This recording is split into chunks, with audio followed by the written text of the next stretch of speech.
shit. We really ran a season with a double-stack squad. Yeah, what's the problem? Well, that turned out well. Sorry, I'm just being a cunt. Let's tell the boys how it went. All right, let's do this. Maximum effort.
Welcome everybody to USL Live, the Season 26 Recap Edition.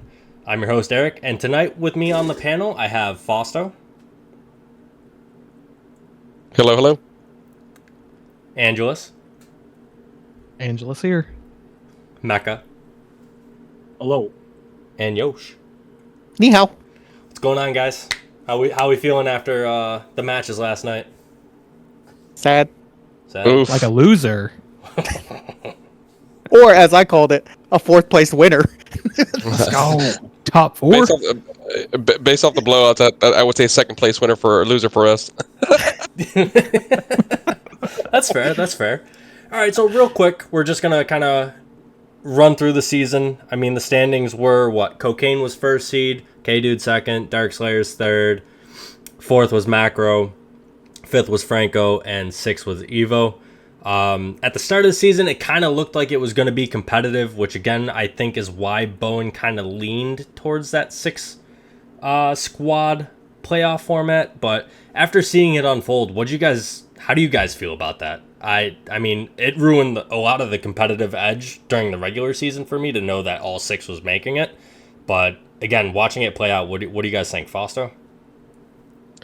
I think it's fair to say that the standings that we all had, if you go back to our first episode of the season, we all kind of predicted these standings in kind of the order. We kind of knew after the first week that MDR was going to be above Franco. That was kind of the toss-up as there were the new squad coming in. I do agree with you, Eric, that having all six squads was a little more detrimental to the competition side of things. There really wasn't a point for any squad to really practice and or try to get the upper hand on the fellow competitor. Case in point, K-Dude. I mean, you all knew from the first week, it's just a regular season. We'll show out in the playoffs, right? That was a mentality going for the number one squad, and it kind of trickled down from there. Yep. Angelus, what were your thoughts, man? Yeah, I think I touched on it in the previous episode. Like when it was announced that all squads are making it, I was kind of relieved because it took the pressure off us as the new guys to really earn that spot. But by halfway through the season, I realized I was on the wrong side of that fence. In hindsight, was 2020. We just lost the competitive drive once our spot was guaranteed, and that really hurt us in the long run. So I think it's the lessons learned. Like I think it would have been better off with six squads, just have four go, or at most five, and then give the first team a bye week at that first round. Yeah, I agree. Mecca?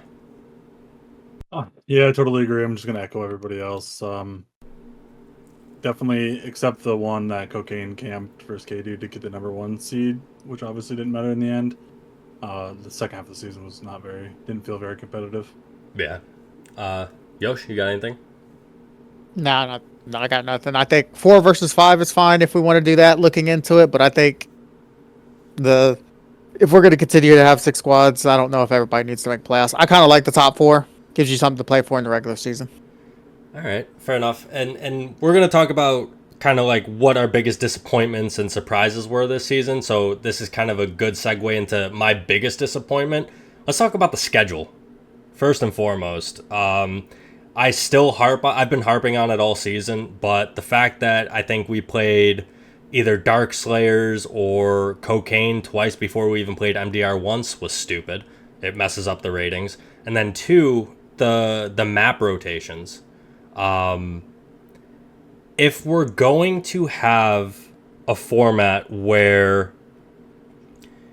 it's a plus minus and every squad is playing each other twice, Cocaine and K-Dude should have had both matches on EC. Same with Dark Slayers and K-Dude. Like, whatever map we played each other on for the plus minuses differential, if there were ever a tie, should be on the same map. Or what you should do is go back to the original format a few seasons ago and play every single map. Now, would that have been difficult for Macro to learn a new map every single week? Absolutely. But I mean, it's kind of pointless to just limit.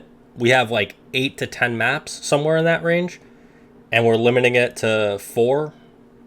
I don't know. Fausto, what are your thoughts on that? Yeah, once again, Eric, I don't disagree with you. I think you bring up some valid points. We kind of touched on it a few episodes ago. I think it just needs to be fair across the board. You play Titan 1 week, and then you play later on down the line, Kali the next against the same squad to really echo in the competition factor of both teams, right? I think the way the season kind of played out, for Dark Slayers to speak on a personal level, we had a lot of our difficult matches at the first half of the season, and we kind of knew where we were between the seeding in third and fourth, possibly even fifth at one point. We knew that our second half of the season was going to be pretty easy compared to the first, and we just kind of coasted from there. And there really wasn't much to drive. But in terms of the competition factor, I would say the most fair thing to do is what you just said, is to do split one side on each from each map. Yeah. Angelus, you got anything on that one? Yeah, like on the map rotation level, we didn't care a whole lot, like on MDR's behalf. So hopefully, no accommodations were made just because we were new. We were confused whether it was 1 week or 2 weeks on the map, so it was just a learning experience for us. On the schedule, though, we were a bit kind of soured by that. It just didn't make sense that we ended up playing Dark Slayers twice in 14 days to kind of start the season. Whereas it would have been really cool for our kind of evolved squad to play Dark Slayers later in the season at week 6, 7, or 8. So I'd like to see that schedule kind of normalize. Like you said, there shouldn't be this weird gap where we're playing Dark Slayers twice before we even play another squad once. It just make more sense. It feels like linear going down. That was it for us. Okay. Mecca? Yeah, I agree. And then back to the ties. I mean, if you play the same team twice on one map, one, you're going to get the most consistent results, as in like this is who should have won because we both played each other from either side. And then two, you can set up tiebreakers like they do in like Champions League. You can, if it ends up, which probably will never happen again, but MDR versus Dark Slayers going OT in both and then going on rating, which is stupid as shit.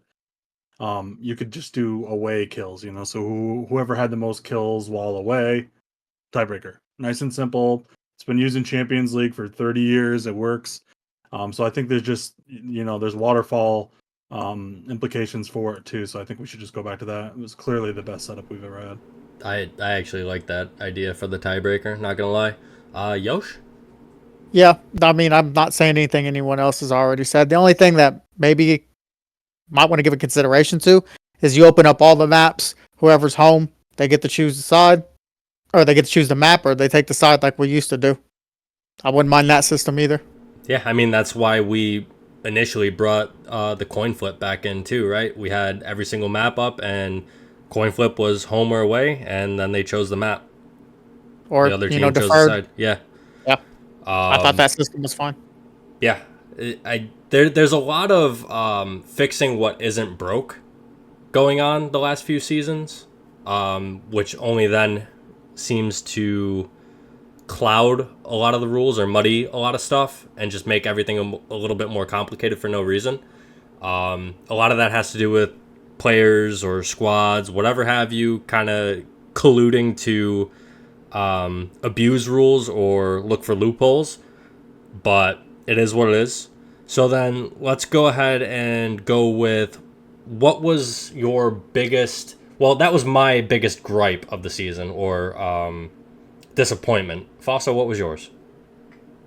I mean, I had a couple of, they're not major disappointments, so specifically just a couple of nitpicky ones, I guess. But for example, disappointment for me was Franco Tiradores never having a consistent leader. I really feel like they underperformed given the talent on the roster, and I'm not too sure what it was. I know there's always inter-squad drama. I'm not too familiar with it, but I mean, when you have players like Big Bird and Apollo there that are veteran leaders, and shit, even Mecca at the majority of the season was there as well. I'm not too sure what the focal point was, right? I mean, the goal for me, and I think everybody on the panel, is to win, right? And so maybe Jordan can kind of allude to it and shed some light. But that's kind of, unfortunately, one that I feel like Franco really could have been a contender. Maybe not for the first seed, but I mean, they could have been third, fourth seed if they had a consistent and dedicated leader throughout the season. Yeah, I mean, you look at the first half of their match against MDR in the play-ins, Apollo had them in good positions, had them playing properly. If Apollo led the whole season, I agree. I think they definitely contend for the third and fourth seed. Mecca, what about you? Yeah, just to address that, definitely the leading would have improved Franco, but there's also just a lot of personalities on Franco and playstyles that don't mesh. So like on paper, you see all these players that are pretty good, but when they all play different playstyles and don't really listen to the leader, I don't think the leader matters that much. Like you saw at the beginning of that game, the playoff game, Franco started out well. They were listening to Apollo. And then they stopped listening to Apollo, had some weird class things, and got blown out. So I think Franco was doomed to lose all season. But my biggest takeaway was probably how well or how much better MDR looked in the playoffs than DS did. I think MDR kept it very close against Cocaine, and obviously K-Dude was a better squad than Cocaine, so that's part of it. But DS played Birds, which is not quite as good, with Sav and everything, Eric and everything, but last year to a 1-kill game in the playoffs, and this year they just kind of look lost. So I'm not sure if it was a personnel thing or people not listening to Fausto or what, but it did shock me that MDR played better in the playoffs than DS did. Fausto, you want to rebuttal on that? We were all kind of wondering what happened to Dark Slayers in the playoffs. Yeah, I mean, I think it was a mixture of unfortunately some events. There was a couple people that were missing. There was a couple of players that were put into the game that we discussed after the fact that I don't know, probably shouldn't have been in the game. I'll give you an example. One like Uni. You know what I mean? He's been playing all season with us, and I feel like he's held his own. But he wasn't in the biggest game of the season for us, which was like the semis, right? Aside from that, I think we're kind of on different pages. Some people were holding back, not pushing, and some were being aggro aggressive. And so, similar to what Jordan said about Franco, I think that's kind of what you saw, which I'm not too sure why, considering we've been successful with these top tier squads. I mean, against K-Dude and Cocaine this season, and last season against Sparta and Birds, right? I think I think the whole evolution match really threw off some of my players, and the fact that I think maybe the confidence was exacerbated, so to speak, and the focus wasn't there as it should have been. Aside from that, it was pretty quiet on our side on Discord. It was kind of mainly just me talking and a couple of people chiming in here and there. But yeah, we've talked about it on internally here, and people just played off. I don't know how else to explain it.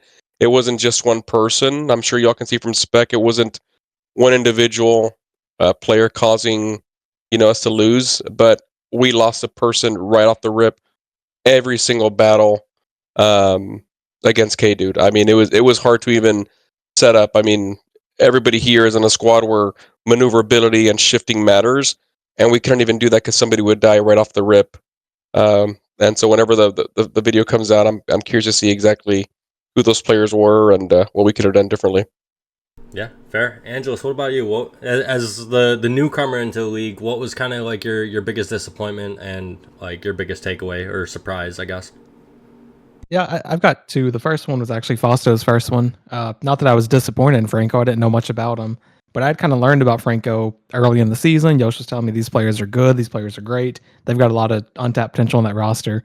But just to watch them have different leadership every other week or something and seemingly fall apart from the inside, that was disappointing because I like getting to know a lot of those guys. But outside of that, Foster already went deep into it. I think for me, the biggest disappointment from the new guy perspective, which I can claim this episode, then probably never again, is the pace of the game in SBs versus Sundays. And I wasn't expecting that and didn't really understand it till week 3 or 4, where we'd play these SBs and the final score is like 60 to 120. It's nonstop action. Let's see who can gun better. And on Sundays, it's all like hide and seek league, as they say. So for me, that was the biggest disappointment. I did come to understand it more as the season went on. And obviously, like in my head, that reached the peak last night where I came in saying, I want to get after Cocaine and get these guys, but we didn't feel comfortable enough to do it and we couldn't execute. So I really started to understand the perspective of skirmish where your lives are very fragile in this zone. You can't just run willy-nilly like you can in SBs. And yeah, I understood it, but I was still disappointed because I really enjoy those fast-paced SBs, whereas Sunday is just so tense waiting for something to happen for 10 minutes sometimes. Fair. Yosh? The decisions from the admin staff. We had a multiple different things were changing. It seemed like every other week. We don't know how we're going to do. We don't know how we're going to do playoffs. Map rotations like iffy. We didn't know what maps were going to be in the playoffs. Like the decision-making processes, MP power tripping, locking arenas down. Like, I don't know, man. Like all that stuff. Like we're trying to fix issues. I think somebody alluded to it. We're trying to fix issues that are non-issues already. I don't get what we're doing. Yeah, I mean, fair. Okay, well then we can just dive right into the playoff recap. Oh, go ahead. I Fausto. do have well, it's because you have to disappointment. So I do have a positive for me, and I think the positive. I hope everybody here agrees.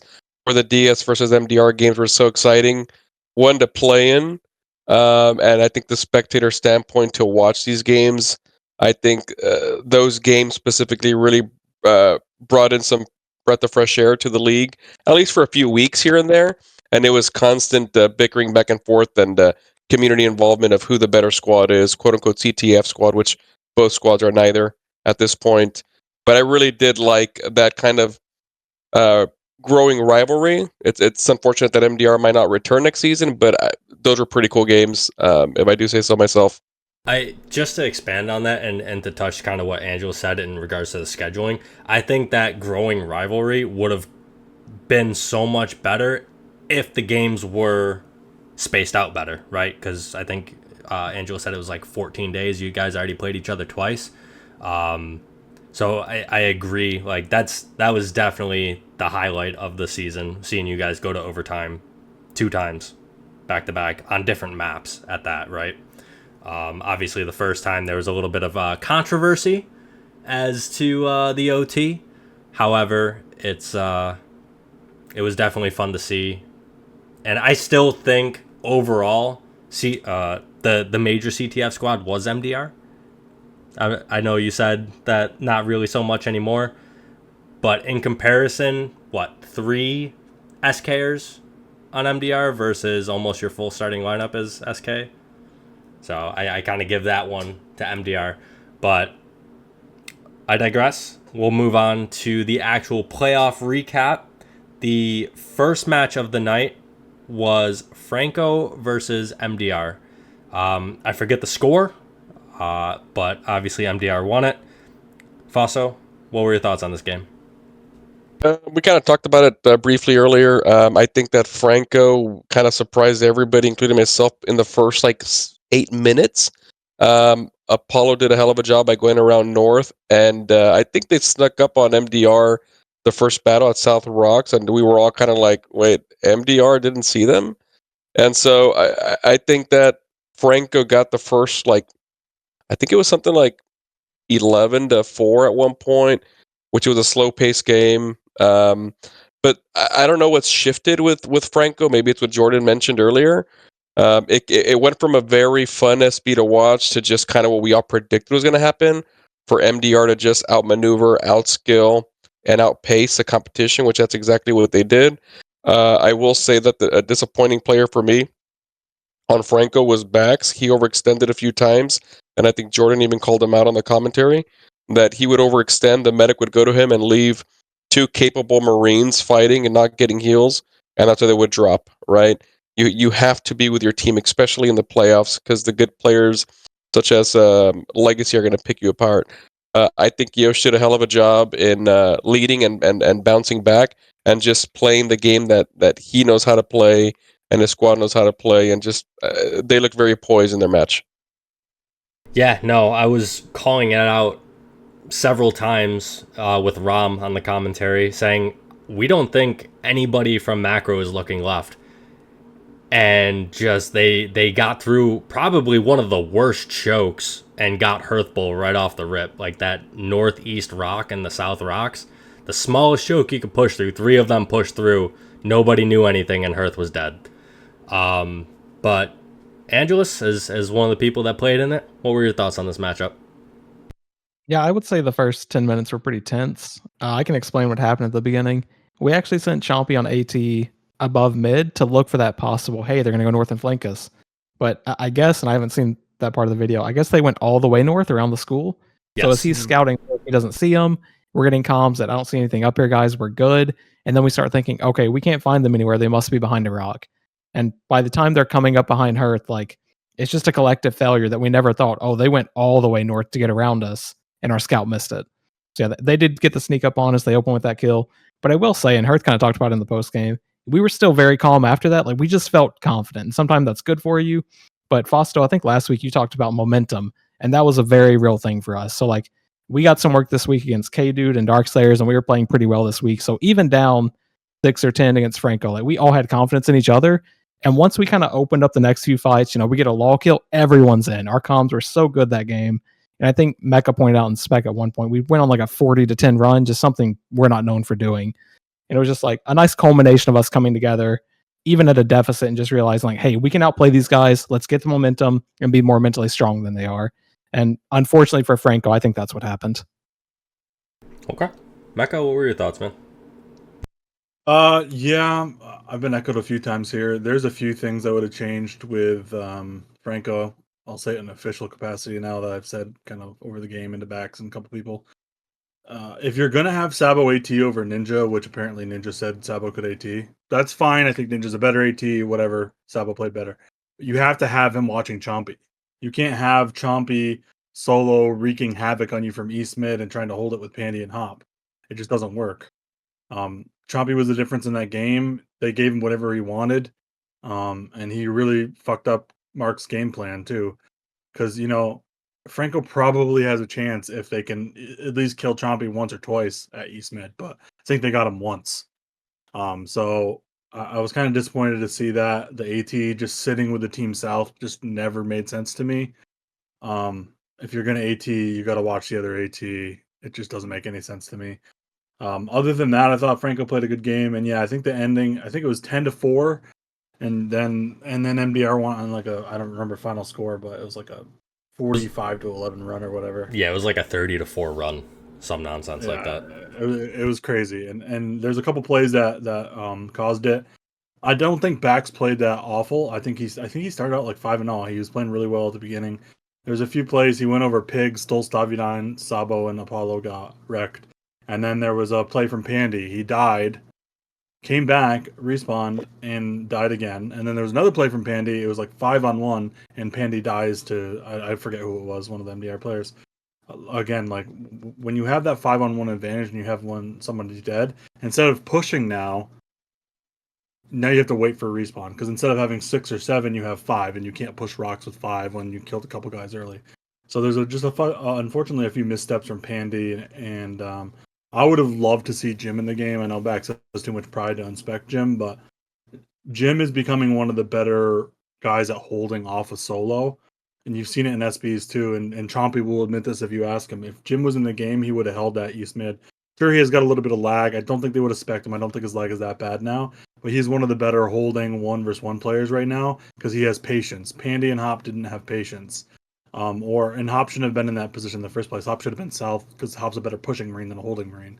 So just like little things like that, there's a difference between the captain and the leader, and they really need to be in sync for you to be successful in this game, and I just don't think that they were. And I think it came down to classes and kind of theory on this game, and I think that's what sunk Franco. Yeah, here's the thing. As somebody who plays AT a lot and solos a lot as AT, I will say that it is annoying to fight a smart Marine or an LMG because, for one, they're going to just outrange me, right? As long as they play it and hold it. But a lot of the times you see, like, the fake bait that Fausto kind of mentioned that K-Dude likes to do. Like, we pretend like we're hurt and we bait you in and then we push back. I would have liked to see Mark kind of make an adjustment. If Sabo, for whatever reason, didn't want to take Chompy, bait him in. Like, have another Marine with Pandy or Hop, whoever it was. And then when Chompy gets over aggressive, you both turn on him, you get the kill, and then you can start swinging south. I don't think I saw that happen one single time against Chompy. It was just always a 1-versus-1, and Chompy 9 out of 10 times got the better of him. But yeah, Yosh, as the leader of macro data, how'd you feel in this game? Yeah, so first off, I want to say Bax didn't play terrible in this game. I think he ended up positive, actually. So, I mean, say what you want. I think some people on his team let him down. You know? They caught us off on the first, play. I thought they were going to be south. You can see in the video, we're checking every nook and cranny. Never in my mind did I think they were going to go over school. I mean, like I said, or like Angie said, Chompy was up there and said, I don't see them. So that gave me confidence to be like, oh, if he didn't see them, then we're good. Right? They're just hiding somewhere. So let's check all of this. And then they came up, killed Hearth, I think, and then the battle fell apart. They also had a good second battle, too. And then after that, it felt like they got out of rhythm. and they tried to do the same things. Like, they had a bunch of like people trickling out. I didn't understand that. Let them die. Reset. That's what it came down to. Yeah, it was just after like the first 20 minutes, I was pretty comfortable. I kind of knew how the pace of the game was going to go and what they were trying to do. And Chompy just, they let him do whatever he wanted. So I'm happy to see Chompy's evolution. Proud to see it. Can't wait to see what he does next season. Yeah, no, I agree. Chompy had a hell of a game, and obviously Hearth got the MVP. Hearth, minus obviously the one that there was nothing he could do. He showed out that game too. So props to you guys for MDR's crew getting that first playoff win under their belt as the new squad coming into the league. So then our second match of the night was Dark Slayers versus Evolution. Fausto, you got anything to say on this one? I mean, not too much. I mean, I wasn't in. I mean, I think we're maybe overconfident, and I think when we went in, we were only up by 10, and then we just kind of, the players that got in, we kind of got some momentum back, and we won by I think like 50 or something like that.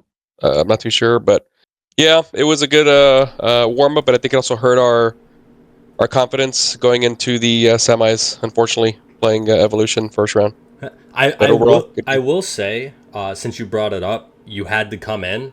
It was looking shaky until you guys did the subs. Like, did Evolution, I think they were within a battle, maybe a battle and a half before you came in. And then it just got snowballed. But as a spectator, Angelus, what'd you think of this one? First and foremost, I thought it was really cool and kind of bold of Dark Slayers to play some of their depth in that game. Yeah, it's Evolution and they're this squad, whatever, but it's the playoffs, so there's still a lot on the line. And I think, like they said, they let it go 10 or 15 minutes where they subbed in kind of their more elite players. So the game went as expected once it was at that point, but it was at least a really fun watch from Spec to see some of the depth play against Evolution. And it was also cool to see Evolution actually split into groups. We were talking about that in my Discord, the few of us watching it, like, oh, they're doing 4-4 instead of just 8. And yeah, they'd converge and split apart again, but it was a good try by Evolution, but game kind of went how we expected it to. Yeah, no, I agree. If they had done that all season, I'm not saying they would have won a game, but a lot of their games against like maybe Franco, maybe even like you guys or Dark Slayers, the games would have been closer, not complete like blowouts. You know what I mean? Mecca, what were your thoughts on this one? Yeah, I thought it was hilarious when DS sweated and had to put Fausto and Molo in. I thought that was very enjoyable. I don't agree on the Uni spec. I think Uni was number 1 when he got spec, so not sure why it was Uni that was spec. Maybe it was a leading thing. Maybe X5 was leading. I'm not sure. It was Manu, Jordan. Manu, okay, yeah, there you go. It was cool to see Evo with almost their top lineup. I think if Spark is in there for that dude, the game was closer. I believe it was like 24-14 when the big guns came in. The best thing about this for Evo is I think Abyss looked okay. I think Draco looked really good. Mosh looked not great, but had a 3-kill Law. So I think it was a good audition for them for next season, which in a lost season is pretty huge if 3 or 4 guys can be like, hey, I played pretty well versus Dark Slayers in the playoffs. Other than that, I never really thought Dark Slayers was going to lose. I just thought it was a little funny that it got that close. Yeah, you stole my thunder there. I was going to say that there were a few times where Abyss either should have died without taking anybody, or I think there was one instance where the fight was lost at Cockrock and he just rushed Manu and took him out 1 versus 4 or 1 versus 3, whatever it was. So shout out to him for stepping up in the playoffs. Obviously, he's just coming back, so shaking off that rust. And like you said, definitely a good audition going into the next season. Yosh, what are your thoughts on that one? I mean, nothing that's already been said, right? Draco performed awesome. Yeah. Like, that's something we didn't talk about yet. Other than that, game played out. I mean, it was a little closer than I thought, but then, Fausto and the boys came in, and after that, Evo was never able to recover. Yeah, that's fair. All right, so then moving on to the first semifinal match, we had MDR versus Cocaine. Was that it? No. No, It no, was no. K-Dude first. Yeah, it was us versus Darkslayers. So Fausto, as one of the people playing in it, what were your thoughts on this match, bud? We kind of talked about it a little bit, but go ahead. Yeah, let's beat a dead horse, asshole. All back in No the mid, bueno. I bitch. mean, yeah. Okay, so overall, I mean, the game didn't go how we expected it. I mean, it was unfortunately a classified blowout. It is what it is. It's a blowout. I think we lost by like 40, 42, 41, somewhere on there. We never got our footing after the first battle. Cocaine did a great job of pushing, or Cocaine, sorry, K-Dude did a great job of pushing East Mid. I think you pushed a 3-man flank there. I assumed you were going to have a solo there, and I thought you were going to have 2 solos. I assumed you were going to have a solo at East Mid and then one coming out of Northeast Mid, and that's why I placed my player where I placed him. Evidently, that wasn't the case, which goes into my next point that there really wasn't a lot of communication on my side, unfortunately.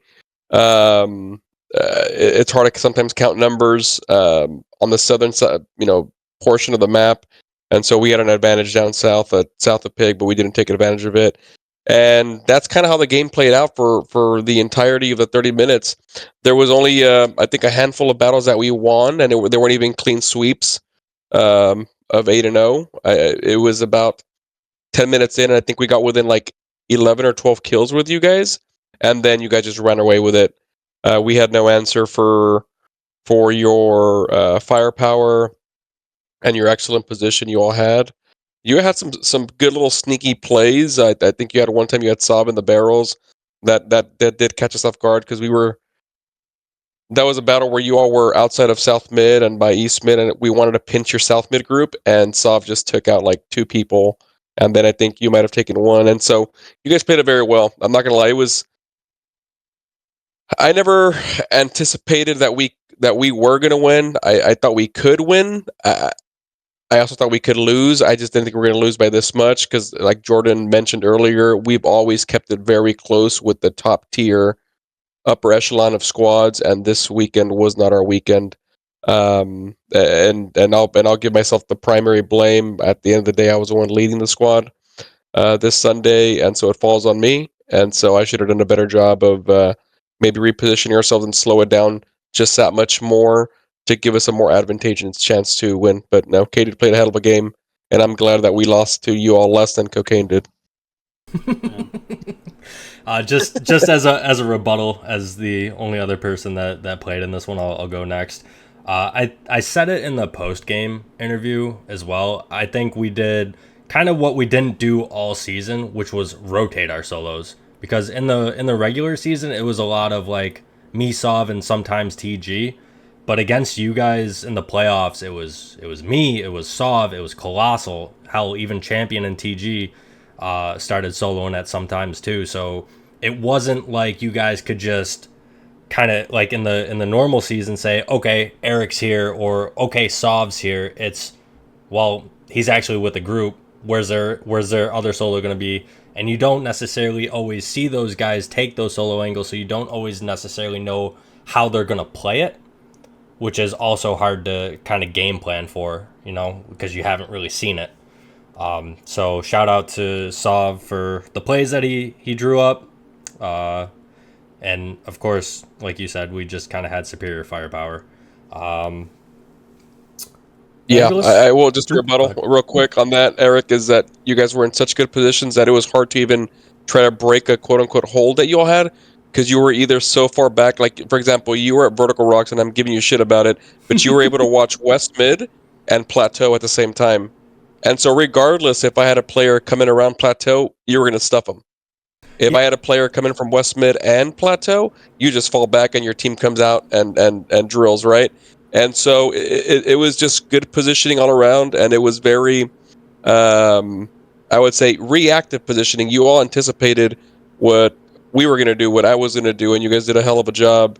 And it was a well-played game overall, and it falls on me regardless.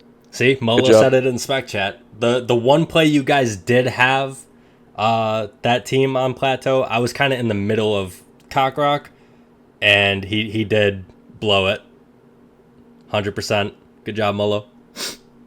Well, let me take the beating, Molo. Don't be the hero. I'll take the beating. Don't worry. All right, it's Molo's fault, guys.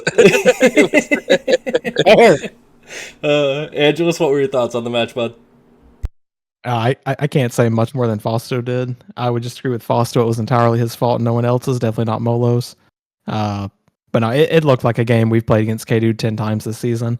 They got the lead by spreading out in a much wider concave than you were able to handle. I was surprised on the first play just how far away the flank was. They had Brill hiding in the hangar behind what I call the Millennium Falcon. And I think K-Dude got the count that they could see 7 on the map, so they knew Brill was somewhere. But he was just so far away when that collapse started to happen. It was just like 12 seconds of walking time before he could threaten anything. So I didn't understand why he was so far back, but I'm not some tactician in the zone or anything. Aside from that, like you said, they just outgunned, outmaneuvered. It wasn't a fun game to watch for rooting for anyone, really. All right, fair. Mecca? Yeah, I mean, I kind of expounded upon this earlier, kind of same thoughts as everybody else. The one thing I would say is the craziest play I've seen was DS just allowing 3 people from K2 to come out of East Mid with just Simp watching it. I I was baffled when that happened. I think it was just a good form versus bad form thing. K-Dude was playing the top of their game yesterday, and DS was playing bottom of their game, and that's just kind of how it shook out. Okay. Yosh? It looked like a different game plan from the Dark Slayers that we had saw all season. Like, I think that once they fell behind the first real fight, they never quite recovered, and you could kind of see maybe a little bit of panic, right? It's like, oh, this is slipping away. We got dominated the first fight. And it just didn't look like the Dark Slayers that I'd seen over the course of the season. The patience didn't seem to be there last night, and it was just really, really weird to see. Yeah, that's one thing I wanted to bring back up too, and I think I said it in post game as well. Like, it didn't seem like Fausto's usual game plan, and they didn't slow it down as much as they did in the normal season, right? Like, it's almost like, I don't know if somebody else was calling, hey, we need to get back after them right away, and just kind of tipping Fausto's hand there, or what the case may be, but you guys didn't run around the map. You guys didn't waste time. I also think it helped that we got that first fight so clean that we could sit right outside your base and see where you were going to go and just kind of trap you and force you to fight right away. But yeah, that's all I got on that match. Yeah, I will say that the reason Brill was solo, because I don't know if y'all are aware, but breaking news, he has a microphone now. Whoa! And so we tried him out as a solo for the first time, and so in my head, I thought he was gonna come out fucking vocal. I thought he was gonna just nonstop talking, and the only thing he said the entire 30 minutes, I go, bro, are you there? And he goes, yep. That's all he said with the mic. And so usually Brill's like a main player because he's awesome at laws and getting a good angle. But we tried him out as a solo in the Millennium Falcon, as you called it, Angelus, in the dropship area, and it was kind of botched. But I will say that there was some calls there that were made by individual players, and since I wasn't directly in that area, I did say, okay, let's follow that lead, and sometimes it cost us, but I also could have put us in better position. I just really wanted to. Well, one, I think everybody was surprised at how good K-Dude played yesterday, even though everybody assumed it. But they played a hell of a 2 games yesterday, and so I kind of wanted to take it to them, and obviously that didn't work. I should have kind of done the more methodical movements and anticipate certain things as opposed to taking it to them because they outpaced us regardless. Just let Molo take the fall, dude. He tried. I know, Molo. I'm trying to save you here, dude. All right. So then the next match of the night was MDR versus Cocaine, in which we saw Mecca make his playoff medic debut in a while, because I know you've met him before in the past. But Fausto, what were your thoughts on this game? I mean, it was a pretty good game to watch overall. It was very It was very close for the majority of the entire 30 minutes. I'm not too sure what kind of happened about the 20-minute mark there. Overall, I mean, I thought it was pretty close. I anticipated that Cocaine was gonna win. I will say that even though MDR lost, Cocaine did look a little shaken up, a little lost, similar to how Yosh alluded that DS was. I don't know if they never had their footing either, but they didn't look as strong. I'm not too sure, was it lack of confidence or what, or if MDR just had some good patient holds. I would have liked to have seen a little more aggression on both sides, kind of like how Angelus alludes to the constant fighting is what he's after. Obviously, it's a playoff, so you're not really going to get that. I think it was a very defensively played game. Everybody did their part, and Rio and Chomp just put their squad in the backpack, so to speak, and you know, they tried their hardest, but it wasn't enough to stop the Cocaine Boys from running away with it at the end. I'm not too sure what happened there in the last 10 minutes, but that's where I kind of see it, tapered off. Maybe Angelus can shine some light, but overall, decent game, way better than the previous semifinal match. Would have loved for MDR to win because I do think that they played a hell of a game yesterday. Okay. Angelus? Yeah, I touched on it a little bit earlier, but again, just riding momentum. We felt good playing USL this week. And like our first experience with EC a couple months ago was really terrible for a lot of us. We hated the map. We were getting lost in the rocks. We couldn't get vision of anyone. But then coming back to it 2 months later and understanding just the speed of the game and the game flow, the map felt a lot better. So as soon as we started SBing this week, it was like, man, this isn't so bad. Like we're really starting to figure it out. And shout out to my squad for working through that. The game was super tense. Most tense game it felt like all season. And I've talked on CTF podcasts before about your playoff, you're under the lights, your season can end if you mess up here. A lot of us felt that. And I can be the first to admit, like, there were moments that were just too big for me to handle in the game where I thought I was seeing something one way, and then I watched the VOD the next day, and it wasn't exactly what I thought. So it was very close up until I think the last 4 minutes or something. I don't know the exact time, so apologies how wrong that is. But we kind of understood they would play at their baselines at some point with a lead, and there's no shame in that. We sat there for most of ours the first time we played them on that side of the map, and we thought we had to plan on how to break it. And man, you can watch the VOD a million times like I have. It was close. We had like good angles forming, but it came down to I saw something wrong. I blew it. I died. At that point, I'm just respawning thinking I just ended the season for my team. But it was just a tense game. So shout out to Cocaine. They kept vision hidden so well. And I've kind of gotten to know some player tendencies. Like I was talking to Chompy before the game. I thought the whole game they'd have someone sitting in mid behind those barrels because that's how they play sometimes in SBs against us. So we were afraid to take over mid, which is what we had been doing in SBs throughout the week, and that really slowed our movement around the map down. So we couldn't figure it out. We played slow. They kind of let us get back into it by pushing us with the lead, and then we wiped them up. But ultimately, we were just one fight short to maybe push OT or even steal the win. But shout out to them. Good game. And then, yeah, that's how it went.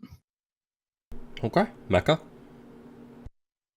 Yeah, definitely an interesting game from my viewpoint. It was the first time I've met it in an official USL game, and I don't even know, 20 years maybe. It's been quite a while. We decided to go with that. Victim didn't show, so Pister and I were talking, and I ended up med.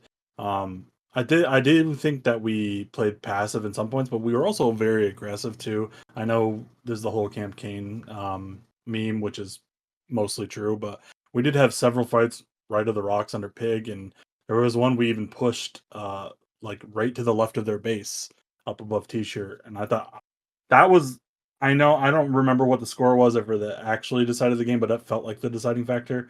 Pister and I were basically pushing just 2 versus 4 on the left side of their base, and they didn't stop us, and I thought that was a little weird. So we just kept taking space, and we ended up winning that battle.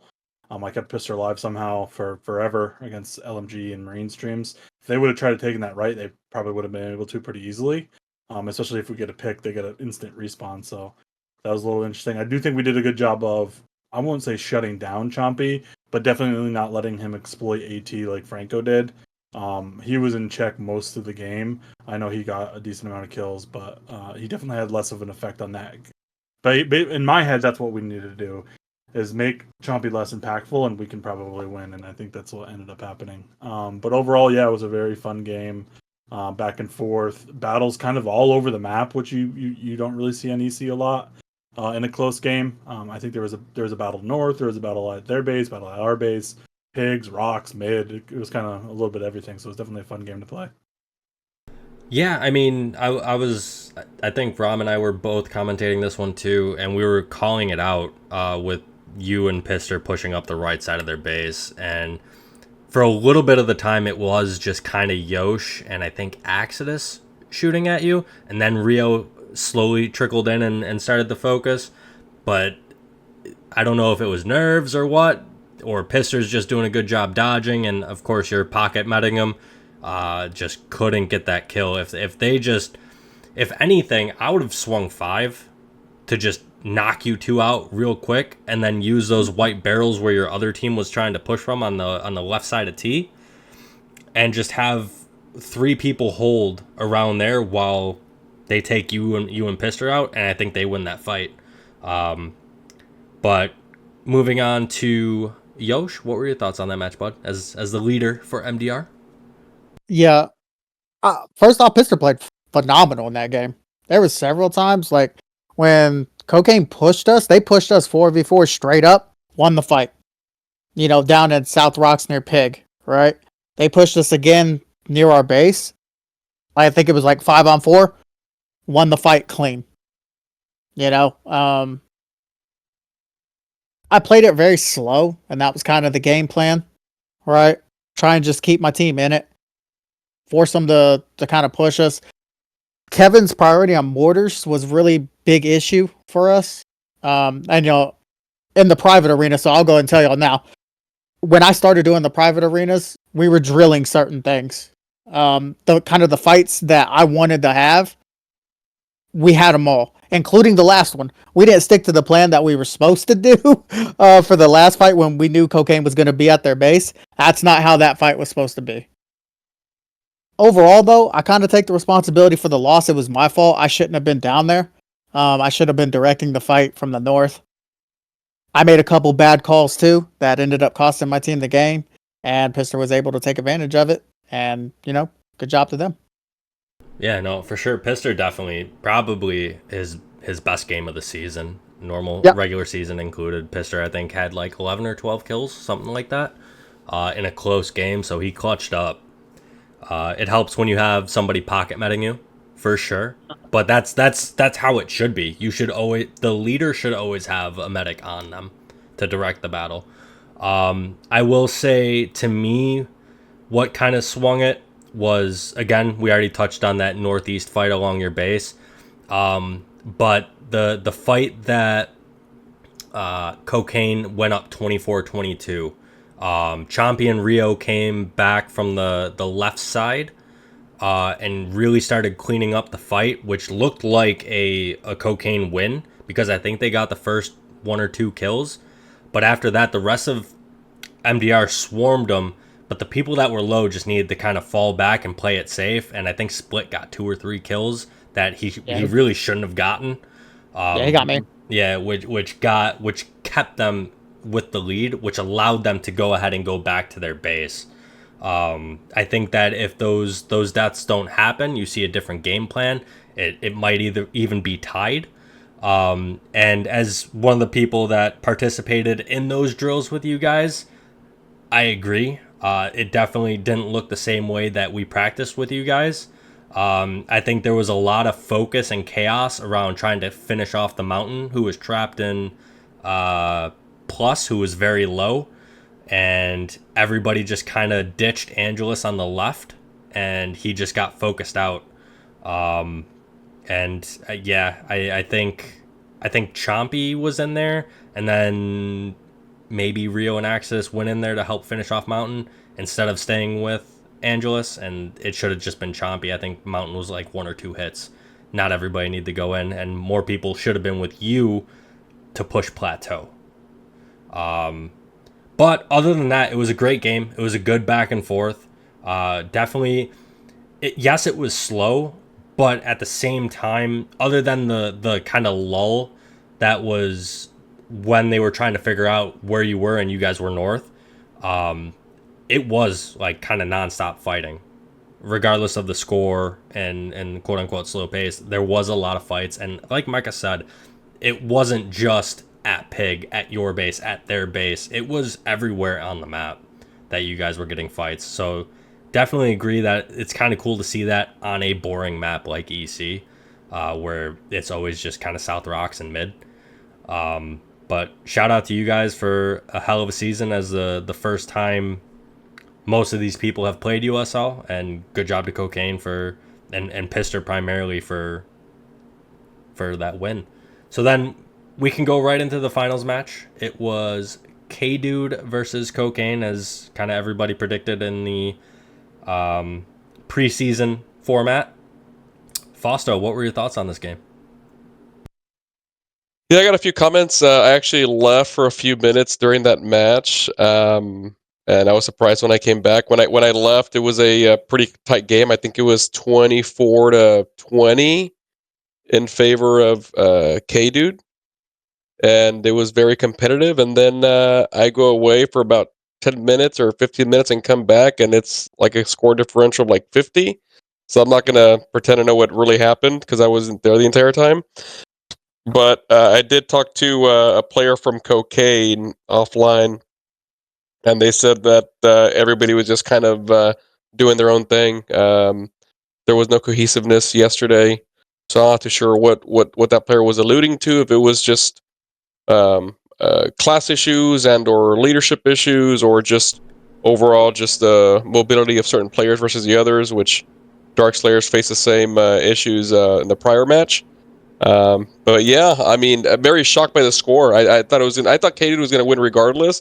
I didn't think that they were going to dominate Cocaine as much as they did, given the both squads lineup and records for that matter. I heard a rumor that the 3v3 loss to Team Medic is what really broke their morale. Slob, Fax, and Iron just destroyed Pister. Pister didn't even dodge Fax on the North fight. But I digress. Angelus, what were your thoughts on the match, bud? It started off slow, kind of as expected, and Cocaine had this full wraparound. What I thought was an awkward position, sitting next to your baselines. And I was thinking the whole time, like, okay, I guess they're trying to catch someone here, but they don't want to take a fight here. Because if they take a fight here and any deaths start happening, they're at the disadvantage of respawn. But first and foremost, shout out to whoever ref that game for calling the camp timer, which was obvious to everyone, and then just revealing coordinates like they're supposed to. It was good to see that finally happen after being told it would happen all season. So I don't know who the ref was, but it was good to see it enforced. I've talked all season about I don't think final scores are indicative of the skill disparity or even like the results of the game. It's just this weird thing where if you're trying to win and you get down in USL, it's hard to come back because, again, a one death can quickly turn into 7 or 8 deaths. And you're not backing off to save rating or anything in the playoffs. You've got to keep pushing to get the win. And the defending team has the advantage in the zone. So I didn't think it was as bad as the score looked. It was actually a really good game. It sucked. There was a critical medic DC when the game was still really close. And then shortly after that, it snowballed out of control. But I thought Cocaine was better than the score indicated. And it was also cool for me to see K-Dude play on what I kept hearing was Sov's best map and just spread people from like corner to corner of the map. So no one was getting around. So it was a fun game to watch. And yeah, I enjoyed it. Yeah, I will say that when they were getting ready to... It was right around the time that they announced chords or just before. Ernie is above Ernie aka Tactical is above kind of like that hangar. And Champion's pushing into like that building that's north of that vertical rock. And we just hear on voice saying, or Chris saying, I just saw a bio dart. Mecca, who shot the bio dart? Wasn't me. Because Chris goes, I just saw a bio dart. And then Ernie goes, yeah, I just heard a bio dart. What's going on here? So we knew whether... I think it really was just before chords were announced that you guys were far left. Yeah. It was like 30 seconds before, yeah. So, I mean, we kind of had a feeling that's where you guys were going to be at anyways. I mean, we just kind of sat at the road just waiting. Just because we could see whichever way you were going to come from at the road. But anyways, I digress. Mecca, what were your thoughts on that game? Yeah, we definitely gave CC for that. He was at the top of the vertical rock and just for some reason shot a bio dart. Nobody was low, obviously. We had an ambush set up on that building too. So if Chris would have came through, we'd probably get a kill. We had 3 people up there, I think, and then we had 4 bot, and then Mountain was watching left. So we kind of figured you guys were either road or south. So I think we both knew where each other was, but yeah, that bio dart was bad. And then obviously CC dying or CC DCing in the middle of the game. We had to fall back out of a good position, 7 versus 8, and then we put Mercy in, and Mercy's keys weren't set. So we lost a solid probably 3-4 minutes, basically having 1 med.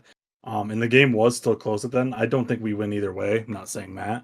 But that definitely was a major catalyst in the ballooning of the score. A few other comments. We just couldn't kill with numbers. There was at one point, Leek and I were holding east of the red building against TG, Champ, and a med. I forget. I think it was Fax maybe. And we were holding there forever. 2 versus 3. I mean, Kevin was technically in red, but he was bouncing between C and red. And you guys had like 3 or 4 on the right, and we just couldn't kill 5 versus 3, 5 versus 4 on the left side. I don't know what it was. ESO flanked.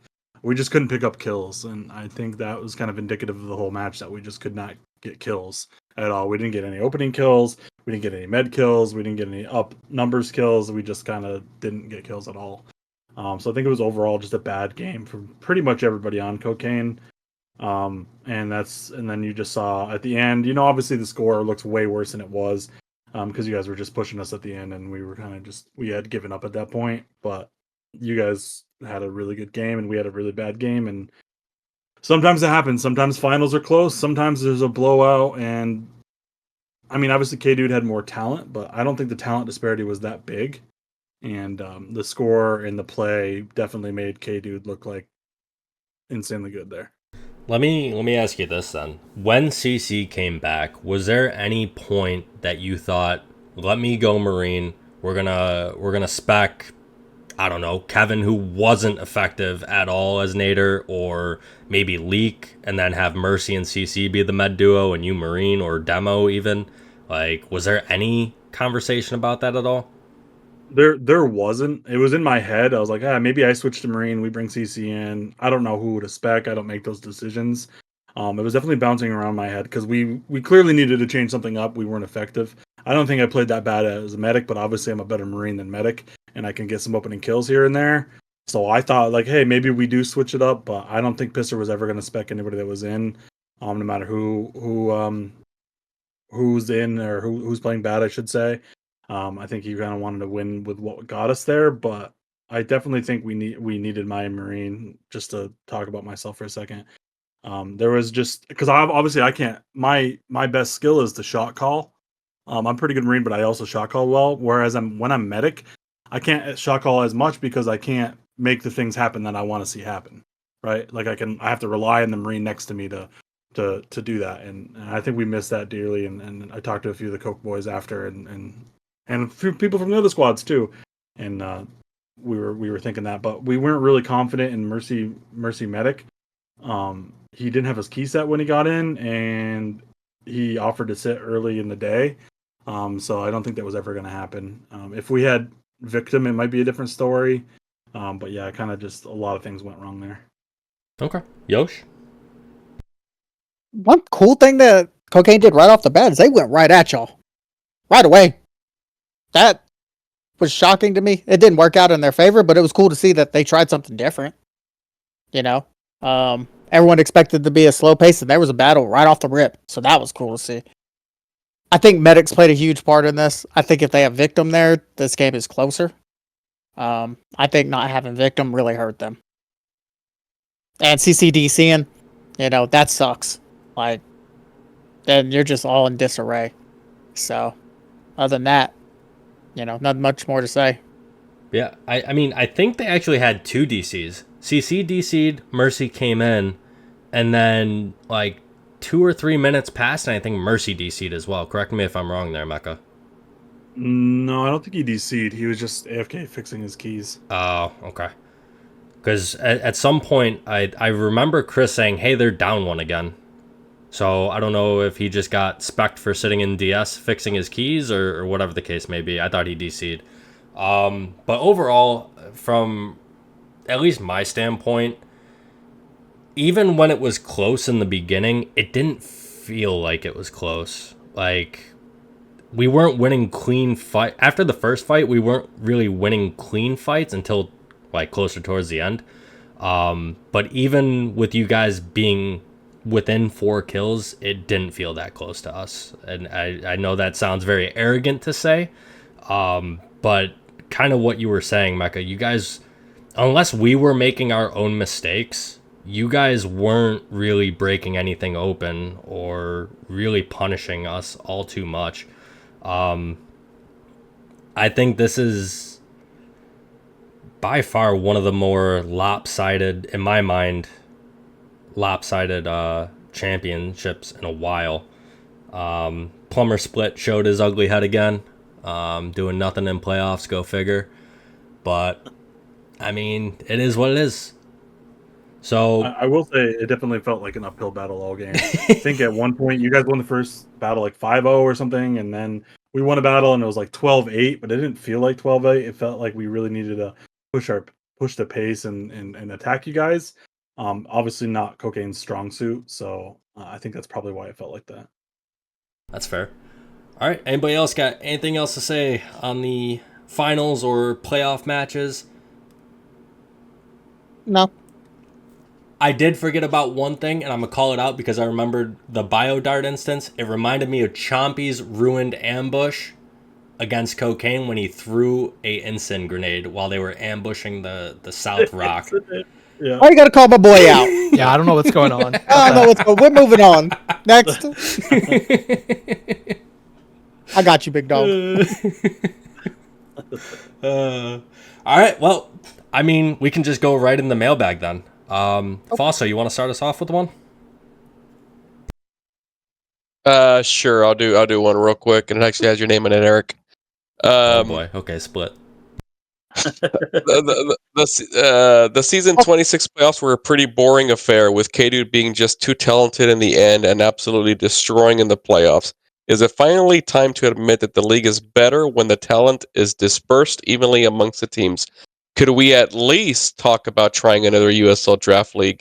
You could end up with some really good teams and ensure that we have 6 at the very least, but it's possible to maybe get a 7th if you limit squads to 13 players. I'm sure Eric will say, yeah, we tried that and it almost killed the league. But there's a lot more interest in the league than before. A draft league has a lot of benefits, and it could at least mix things up a bit, break up the conventional groupings. What does the panel say? I can start us off if you want. I don't think a draft league will ever work. I wouldn't mind revisiting a salary cap. Salary cap is not looked upon fondly because we did really stupid shit with it. Like, if you didn't play all the games the season before, you got discounted. So you had like people like Champ and Tactical who you could get for 30 when people who were way worse went for double the price. So I think if you really thought about the salary cap, it could work. I don't think a draft league ever works. It just people just don't want to play with certain people. As you can see in CTF too, with certain really good players never playing in the draft league for that very reason. So it'd be cool, and I do agree that there's a lot of more interest and there's a lot of talent that could disperse. I just don't think a draft league necessarily is the way to go. I mean, you kind of stole. I mean, whoever wrote it stole my first half. Mecca stole my second half. I agree. Out of the two options, salary cap is the better to try. And I also agree, like, the way it was implemented the first time was absolute garbage. I think I was 30 points. I think, like you said, 18. yeah, it was 30. it was bad. But expanding on or echoing what Mecca said, there's a lot of personalities that just do not mesh. So a draft league, we even saw it when we did SL draft, right? Same skirmish community, but man, did that fail miserably because people just did not want to play with each other. So I just don't see it working in SK. Anybody else got anything on that one? Go ahead, Yosh. Let's talk about salary. Why y'all want to put more work on Chris like that? That's not cool. Man does enough already. Leave him alone. No problem, Griff. I got you. Angelus? Yeah, that was gonna be my point too. Oh, yeah, just real yeah. quick. That Chris, I don't. You'd have to donate a lot more to Chris for him to set up salary system again because I think he deleted the whole thing. So No one PM me. Angelus, what you got? Yeah, I was just going to kind of add on to what Mecca said. I think the draft league is more fair for competition, if that's a thing, like fairness competition. But one of the things that attracted me and some of the other guys to the league was we get to choose who we play with. And to me, that's a big thing because I don't want to be investing, an embarrassing number of hours to this game if it's people I can't stand being around. I'll just be very blunt about that. So I think it is cool for competition because it does kind of level things off. But I'm also like, I'm hungry for that chase to compete against the best teams and stuff. So as a competitor, like I'd rather play with people I enjoy the time around and learn from them, compete with them, struggle, succeed eventually, whatever. But yeah, it's twofold, right? You can have this even competition thing, but a lot of us we're not going to want to play because there's just personality conflicts that make it not worth the time. Yep. Angelus, you got any mailbag? Or what's up? Yeah, I've got two of them, but whenever. Whoa. Yeah, go ahead. Whoa. Look at Mr. Popularity Yeah, over look here at now. that. Mr. Holy. Skirmish himself. They- Jeez. Yeah. They call me Big Angie these days. Went from zero to- with a heart of gold. Yeah. Yep, made up award because everyone loves me. I like that a lot. Does Pistor regret playing Kevin in the finals? As expected, Kevin's nader had no impact at all. You cannot expect to beat a squad like K-Dude in the finals with a nader like Kevin. Additionally, it cost him in 3v3s because he never plays Marine. Having Samara in would have made this match a lot closer. Damn. Science. As everybody's saying, it's Mecca. Jordan? I can answer this first. I asked Kevin during the week if he was going to nade versus K-Dude in the finals if we made it that far, and he said we'll see how it goes. And he said if it went poorly, he was going to switch to Marine because I was concerned about that. I think I mentioned it in the last USL Live too that nader versus K-Dude doesn't work even on UD because you guys know how to avoid nades unlike other squads and mortars, except for when Iron catches a mortar every once in a while. But besides that, yeah, it was a little questionable to run nader. I think Kevin should have switched. I don't know if he was ever going to, but I don't even know if it would have mattered. But I think we would. I don't know if I would have put Danny in for him or just keep Kevin and then have him go Marine. I don't really make those decisions, but yeah, I don't think the nader was very effective in the finals. I mean, his Marine wasn't very effective either. Let's be real. But that's because he plays nader all season. His Marine definitely looked out of touch. Anybody else got anything to say on that one? Nope, I'm good. All right. Mecca or Yosh, I know you guys were kind of late additions to the panel. Do either of you have a mailbag question? I have one. I have one as well. Okay. ahead. Mecca's oh, Yosh, go ahead. All right. Scroll up. All right. Seems like a lot of issues the panel has talked about can be resolved by simply doing one thing, removing Bowen from admin. He has acted emotionally unstable and acts out on his feelings and personal vendettas. Bowen's a decent guy, but come on already, get him out of here. Somebody else needs to take the reins. Eric, Smack, MP, or anyone willing to step up and is anyone willing to step up and take admin from Bowen? I know they'll have a majority of the support on this. Oof. That's the question I got. I think the reason this question was asked is because there has been questionable decisions over the past couple seasons, but I don't think it falls completely on Bowen. As Bowen alluded to after the last After Dark, apparently it's like a committee decision to make all these changes, so maybe we need to remove all of them. Oof.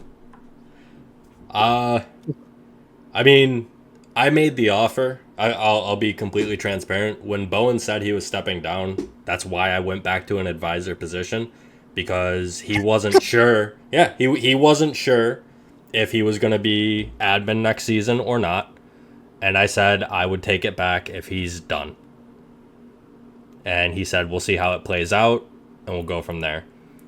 I mean, do I think Bowen should step down?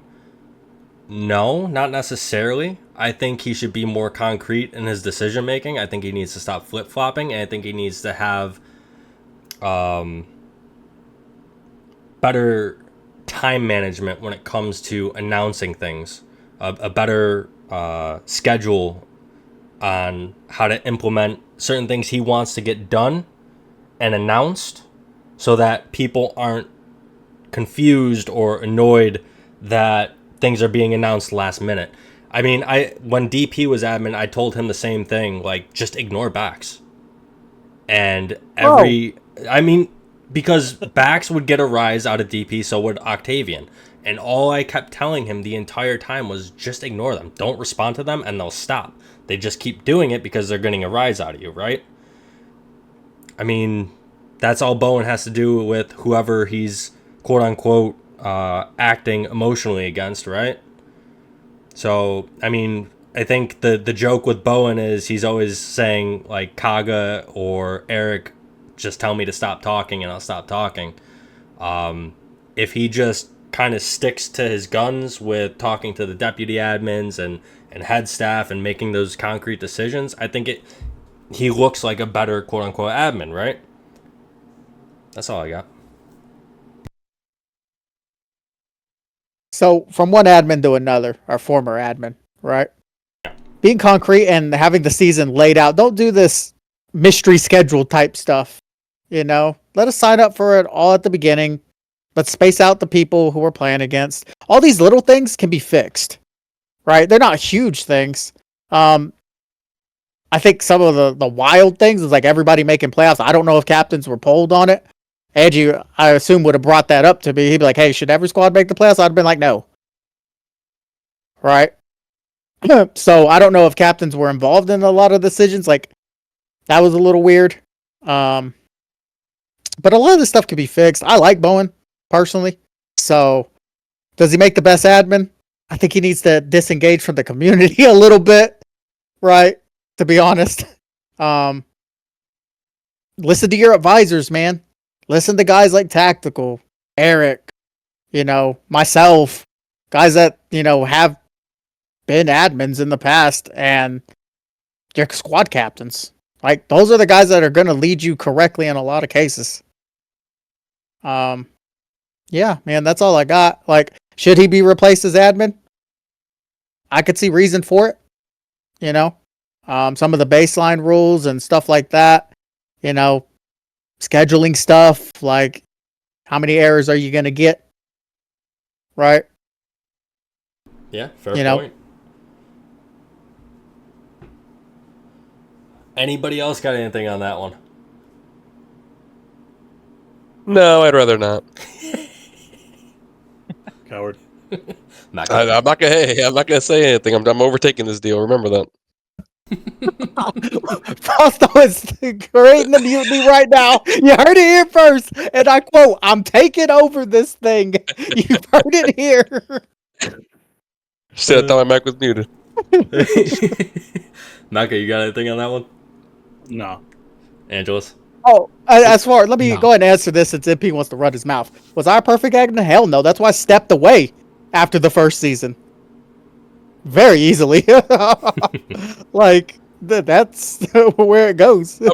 But all joking aside, I will say, Yosh, you brought up a good point. The disengagement. Bowen does a hell of a job. He's super active. That's something I wasn't in the last season or 2 seasons of being admin. To be admin, you just got to disengage, make a decision with your advisors. Like you mentioned, with people you trust, and then execute that decision and screw what everybody else says and just make the damn decision and be done with it. I think people will respect it a little more as opposed to the and I'm not saying he's flip-flopping, but the perception from some of you is that he's flip-flopped, and perception is reality, right? And so I think no admin is perfect. I think Bowen is a decent human being, and he really cares. Is there things you can change? Yeah, that could be said for all of us that have been admins in the past, right? But just having somebody that cares makes a huge difference, I would say. Yeah, absolutely. And to echo Yosh answering MP here, absolutely not. I definitely was not a perfect admin, but I was active and I was concrete in my decision making. So, were my decisions the greatest? No, absolutely not. Which is, again, why I also needed to step back and take a break, because I also had limited help. At least Bowen has all these people to kind of lean on, right? He's got active refs. He's got active DAs. When I was admin, it was just me and DP. That's it. Reffing every single match. And then MPU came back in season 20 to kind of help out. That was it. That's all we had. Not only that, but people forget how difficult and how much constraint it gives on your time to be an admin or a DA, be on a part of a squad, captain a squad, and or lead in game for a squad, and then have to deal with the community. It is difficult, and sometimes more difficult for others. It sucks. And so it's yeah. I mean that's the blunt way. It sucks, and imagine going 0-10 or 0-8, whatever Evolution did. That sucks, Yeah. you know. And he still showed up. So props to him. And I told this, the biggest thing that I had against me as an admin was I pulled the boys. Right, that's where it came from. I told Bowen, be concrete in your decisions. If anything, just be concrete in them. Have it laid out. And it seemed like we were missing a little bit of that. That reminds me, since you brought up pull the boys, stop pulling every single player on maps or really any decisions. It should really just be the head staff and the captains. Like, as we've seen in poll results, there's a lot of quote-unquote collusion or colluding. Manipulation. Yeah, manipulation of the results. Like, that's... You got to nip that in the bud. Otherwise, it's going to continue to get worse and worse. So, yeah. Mecca, what was your question, bud? I actually just got another one that kind of based off the other one, and then I'll ask the second one. First one, how should the USL admin for each season be decided? Should the previous admin have full say in his successor? Or should we let the community or a group of advisors start picking the admin each season? Oh, let me handle this. Please. All you, dude. You always promote usually from within, right? At least in this case. I like that system. I think it's good. People that put in time into the league to make it better, usually reffing, stuff like that. You can only pick from who's willing to help out in the league. I don't think the community should have any input into that. If they want to say at it, I've always said this, sign up the ref. Right? Eventually, you'll get, if you really wanted to be admin, you'll get there. If you put in a lot of time reffing. Victim did it. Eric did it. Palm, that's how I gave Palm admin. I'm sorry about that. I'll publicly apologize for that one. Boo. But he's what I had. He was my head staff at the time, and he wasn't nuts. But you can only promote who you have with you. Yeah, I mean, to kind of echo that, or rather expand, like, you don't want the community to poll and vote for somebody that is really just a troll in the community and, like Yosh said, hasn't done anything to actively help the league. Because what are they going to... That doesn't instill confidence that they're actually going to do anything for the league as admin. That's just it, really. I mean, put in the time and you'll get your shot eventually.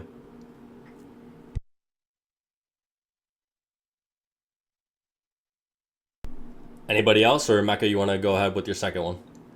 I'll ask my second one now. Do we ever think we see all the good... Let me start over. Do we ever think we'll ever see all the good players from K-Dude spread out? People like Champ and Colossal are always talking about how good they are, but we never see them on mid-tier squads like Rio did on MDR this season. I've seen Jeff on plenty of mid-tier squads. Him, me, and I've been a part of them. Yeah, I mean, so have I. Me, him, and Fausto took down New Hope, which was quote-unquote stack squad. So, I mean... Do we see it going forward, I should say, then? I guess going forward, yeah. I doubt it, just because, again, most of the community is unbearable to play with. Like, it is what it is, man. You're gonna... Everybody logs in this game, one, for a nostalgia factor, but two, to play with people they enjoy playing with, and that's it. That's really what makes this game kind of still fun to play.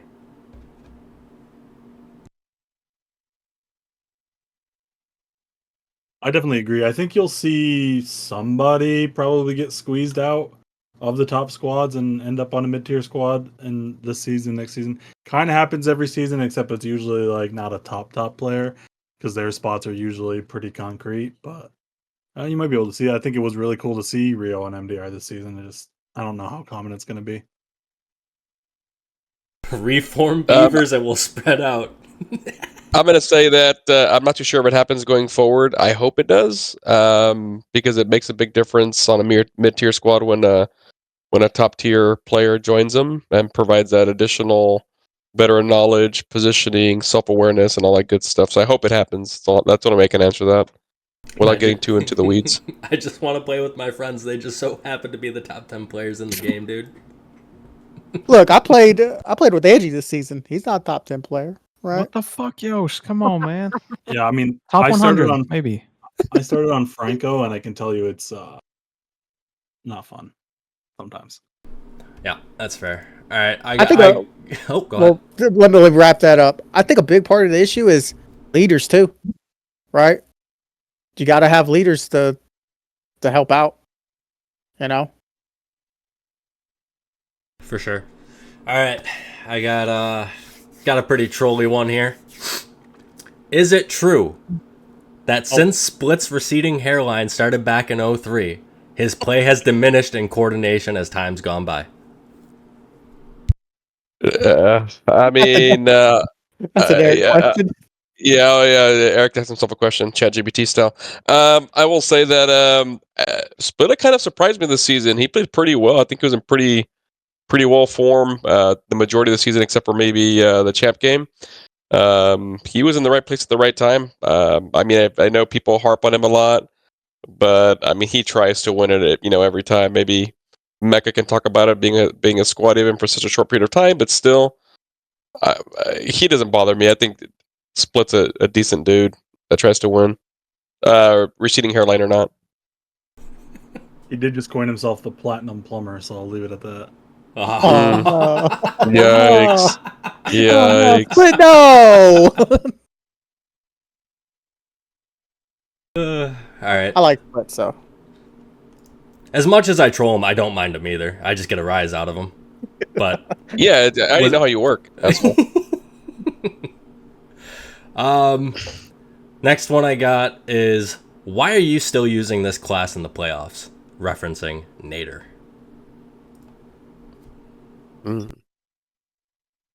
I mean, we kind of went over it, but yeah. You bring on EC, it's good. It's good on EC. It can be good on Urban Decay too, but you have to play a certain way, and you have to kind of play against a certain squad. I think too, certain type of squad. I think if you're just getting pushed, or if you want to push, it kind of matters too.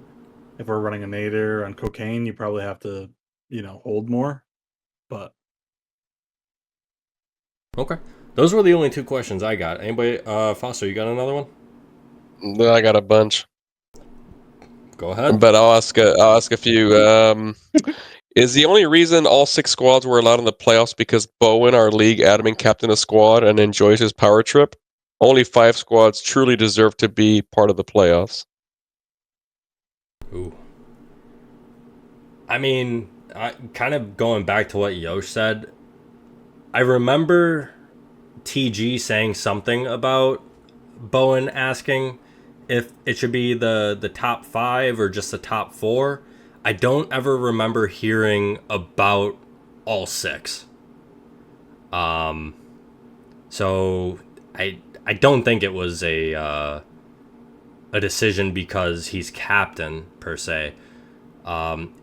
Here's the thing, if it was announced again at the start before the season even started, I could have possibly co-signed on it because theoretically, aside from like our top 2 squads in Cocaine and K-Dude, the bottom 6 looked on paper pretty competitive.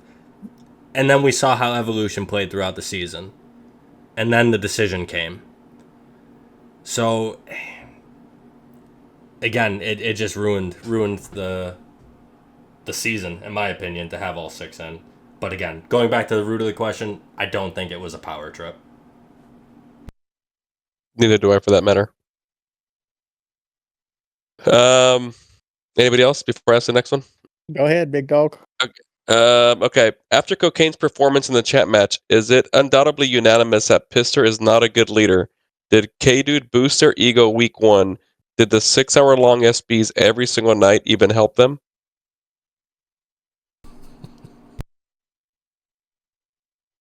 I mean, let me kind of throw in this too, right?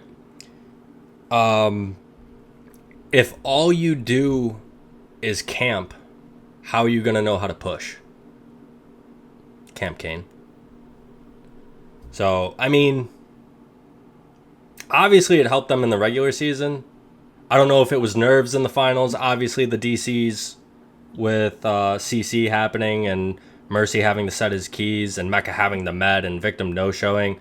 Huge implication as to how the game kind of started out or played out. But, I mean, I don't know. Again, you play a certain way during the week and then you don't play the same way on Sundays. It kind of throws out your rhythm. That's all I get. Yeah, I mean, obviously, I think Pisser is a good leader, but it is a little weird to push all week and then not push on Sundays because, like in SBs, there's not a lot of camping at all from Cocaine, as most of you guys know. It's rare. Even we'll even push bad angles to see if we could win. And I think that's important as a leader to try to do. But yeah, I don't know. I don't think it was necessarily on Pister on the loss. Obviously, he takes part of it as the leader, but there's a lot of things that went wrong, and K-Dude probably doesn't get beat by anybody the way they were playing last night. Yeah, I don't think that's on Pister. I think that's on the players around him. And, of course, when your shot caller has to be a medic, it really hinders. Somebody else has to step up and fill that role. You know what I mean? And by the sounds of it, nobody did. Yeah. I got 2 left. One's a trolley one, and then I'll ask the good one. That's actually a decent question at the end. So the next trolley one is, why is Eric bringing up map collusion when it was his own squad that altered votes after submission? That kind of access wasn't available to the public, only to his team. How did we... I'm genuinely confused. How did we alter submission? I don't... I'm just reading Mecca's question. I don't even understand it. What is it trying to say? It wasn't Mecca. Who paid Champ to change the votes? Chris? Let us know, please. Somebody go do some investigative journalism on the information panel. That's who the top donors are. Oh, Fausto's number 1. Interesting. Yeah, right. Fausto and then Pister. Yeah. All right. Yeah, my last question. It's actually a pretty decent one. What was every squad's weakness this past season? What held them back? If you can pick one single thing per squad. Oh, good question. That's a good question, actually. Ernie.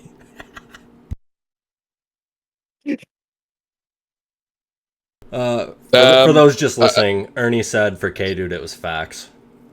Oh, there you go. I'll go quickly. I'll try to get to every squad, but I know we've been over time already. Evolution was just not trying to change your playstyle week in and week out. My squad, Dark Slayers, we couldn't get a rhythm in the tough games. K-Dude, well, I mean, they just showed out in playoffs. Cocaine did a hell of a job. I don't really have any weaknesses aside from what Eric alluded to, or no, Jordan alluded to, where pushing all week and then Sunday's kind of camping. That kind of throws off the rhythm and sets a precedence throughout the season. And MDR, just maybe another veteran SKer to join the squad to help out in movements and rotations. And Franco, just a consistent leader. I think we can all agree on that. If they had a consistent leader for the entirety, they'd be a lot better.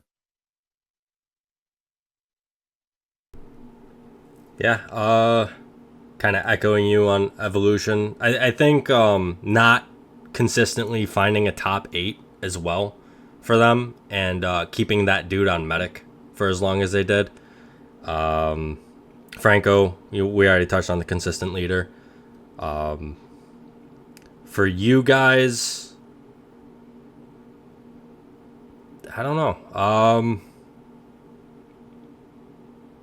Just kind of finishing kills. I think that's been kind of like the consistent thing for you guys throughout the season, was being able to finish your kills, because several times you guys just let people get away that shouldn't. For Cocaine, playing Nader against anybody that wasn't Evolution. And for us, just we had a lot of sloppy battles that we probably shouldn't have won, in all honesty. There were several times where we even started off down throughout the season. Obviously, we cleaned it up in playoffs. Again, playoffs completely different from regular season. But if we're talking regular season, then yeah, just kind of consistency, I'll say, for us. So I guess I'll go. Evolution, I don't think they cared. That's what it is. For Franco, obviously leadership, right? I think if Apollo would have led or Bird would have led all throughout the season, you'd have seen that team perform better. For us, I got one. Albert leaving. I hate that guy. No. It put me into a role that I didn't want to play. Now, I was starting to transition to leadership to Albert. Then I'm obviously a main leader again, and that's something I haven't done in a long time, and frankly, I'm not very good at it. So, for Dark Slayers, I think they were one piece short. Like that big star-killing Marine is what they needed. Kaga didn't show up at all times, and when he did, it looked like they were out of rhythm because they just hadn't played with them all that much. So, for Cocaine, I think I thought they had a good shot this season. So, pushing power, maybe confidence, and playing in that style. Always, we knew what to expect from them. For K Dude, their weakness was not enough soft screeching. So when he turned on the screech, they started performing better.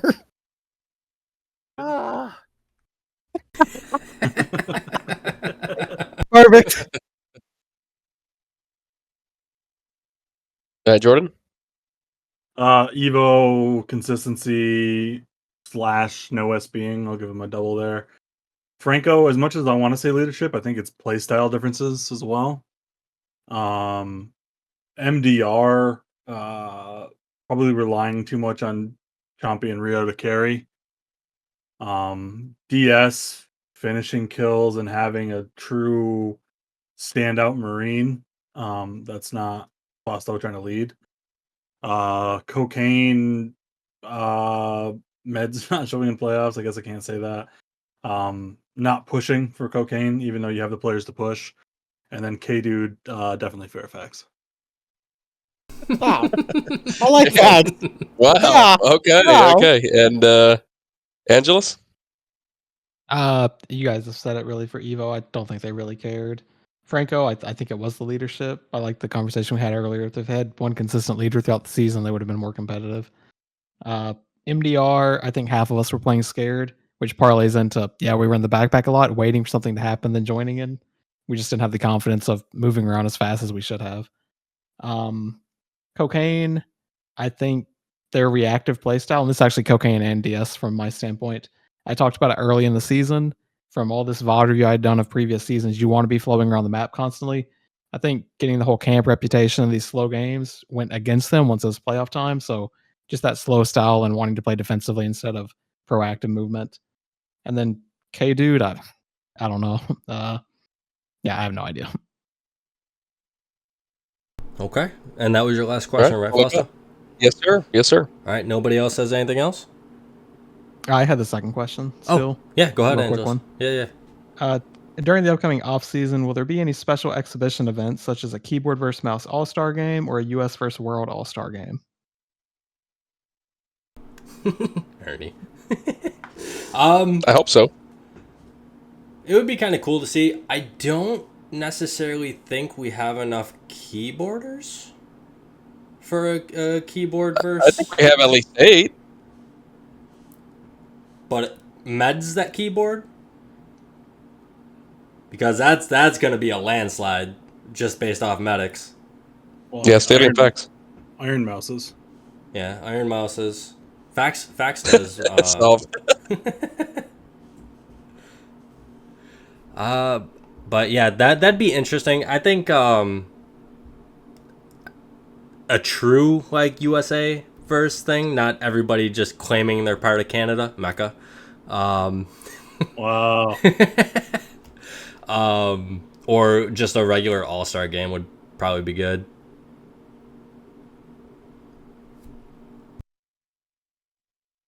The keyboard could be good, pretty good. I was just listening it out. Rio, Chris, Iso, Eric, Fausto.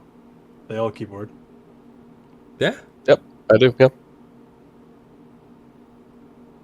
with Fax and What Slav mouse as is our it? meds. Slav's probably not gonna play though. Well, Stavedon keyboards, I think. Pretty sure. Actually, don't know. I'm pretty sure he keyboards. Oh no, Jason Mouses. Never mind. Yeah, keyboard the fuck. CC. Maybe we can do it in 2 weeks, maybe. It's Mother's Day weekend this coming weekend, man. Yeah, we got to do it the following week. Yeah, I mean that's up to Bowen or Fausto. Get it together. Okay. But Good point, Angelus. I like the question. okay. Well, then that concludes the season 26 recap. Again, good game to everybody that played in the playoffs, which was every squad. But it was a good season overall. There was a lot of fun, especially again going back to the MDR versus DS matches for sure. But thanks everybody for listening. We're out.